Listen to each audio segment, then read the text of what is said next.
नमस्कार, मैं हूँ पवन अवस्थी, लखीमपुर जनपद खीरी से। हम इसमें बैठे हुए हैं, हमारे साथ हैं धौरहरा लोकसभा प्रत्याशी श्याम किशोर अवस्थी जी। धौरहरा लोकसभा प्रत्याशी बसपा से टिकट उनको दिया गया है, बसपा से चुनाव वो मैदान में हैं और लगातार धौरहरा लोकसभा से अगर बात की जाए तो लगातार कंटिन्यू 2009 में भी, 2014 में भी और 2019 में भी लगातार रनर पार्टी रही है बसपा दूसरे नंबर की। इस बार लड़ाई दिलचस्प है, देखना ये होगा कि लड़ाई भाजपा से और बसपा की लड़ाई 2 पे 2 जा रही है। अब जनता की आवाज़ के बीच में जा रहे हैं, लगातार कंटिन्यू नुक्कड़ सभाएं और जनसभाएं कर रहे हैं और हम उन्हीं से जानना चाहेंगे जो हमारे साथ हैं प्रत्याशी लोकसभा धौरहरा के श्याम किशोर अवस्थी जी।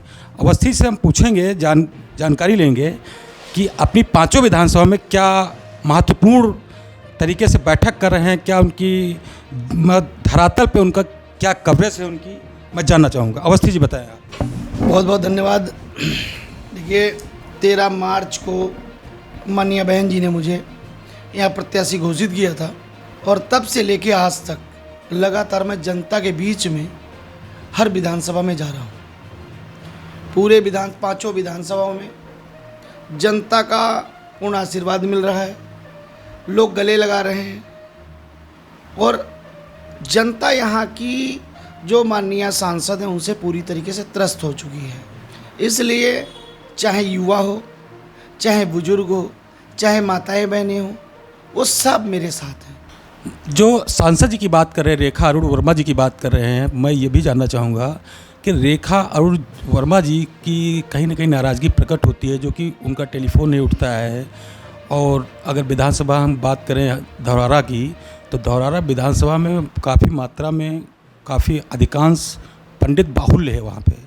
अगर पंडित बाहुल्य वोट साधने में कहीं ना कहीं बसपा प्रत्याशी श्याम किशोर अवस्थी अपनी तरफ डाइवर्ट करते हैं तो चुनाव का देखने का दिलचस्प होगा और ये भी देखना होगा कि परिणाम उलट भी सकते हैं, भाजपा के नुकसान भी होगा। तो इस पे आप क्या कहना चाहेंगे? देखिए मुझे तो सर्व समाज के लोग आशीर्वाद दे रहे हैं, ब्राह्मण मतदाता भी मुझे आशीर्वाद दे रहा है, मुस्लिम मतदाता भी मुझे आशीर्वाद दे रहा है, ओबीसी मतदाता भी मुझे आशीर्वाद दे रहा है और दलित मतदाता भी मुझे आशीर्वाद दे रहा है। सिख मतदाता मेरे साथ पूरी तरीके से खड़ा है। तो लोकसभा में लोग त्रस्त हो चुके हैं इन 10 सालों में।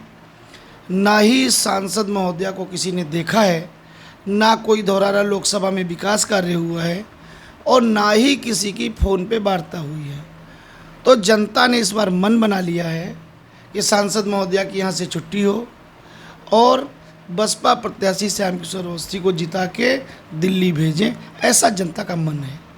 अच्छा, देखना ये भी दिलचस्प होगा कि हमेशा 2009 से रनर पार्टी रही है बसपा, बहुत ही भारी वोटर है बसपा का। अब ये होगा कि समाजवादी का जो कैंडिडेट है आनंद भदौरिया, अगर उनके साथ अल्पसंख्यक वर्ग नहीं जाता है, अल्पसंख्यक वर्ग बसपा के साथ विलय करता है अपने आप को, तो लड़ाई और भी ज़बरदस्त हो जाएगी।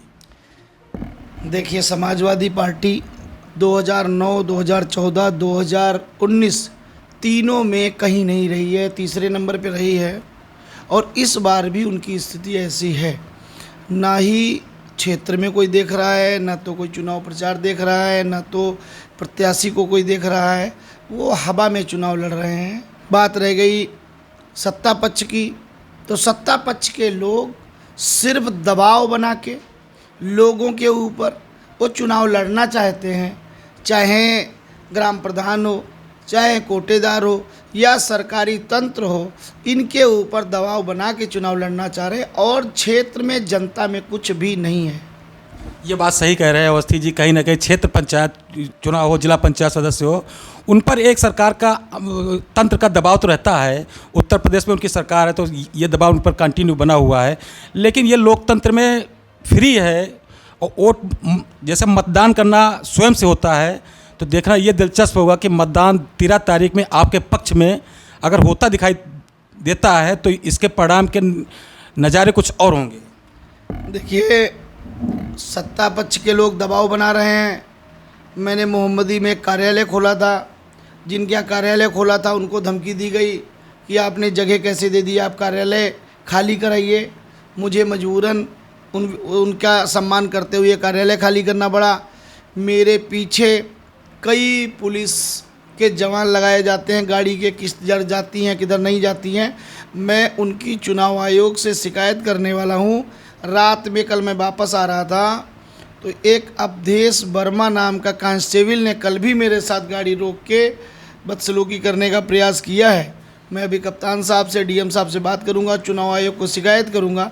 ये सिर्फ सत्ता पक्ष के लोग दबाव बना के चुनाव लड़ना चाहते हैं, लेकिन जनता ने मन बना लिया है, जनता किसी के दबाव में नहीं आएगी और जनता इस बार 13 मई को वोट करके इनको जवाब देगी कि जो 10 सालों में इन्होंने किया है उसका परिणाम इनको मिलने वाला है और लोकसभा धौरारा से इनकी जमानत जब्त होने वाली है। ये हमारे साथ श्याम किशोर अवस्थी जी थे। उनका साफ साफ कहना है कि इस बार जनता जवाब देगी और जनता ने मन बना लिया कि 13 तारीख को वोट करके हम ये परिणाम में बदल करके और यहाँ से हम रेखा वर्मा को सफाया होगा।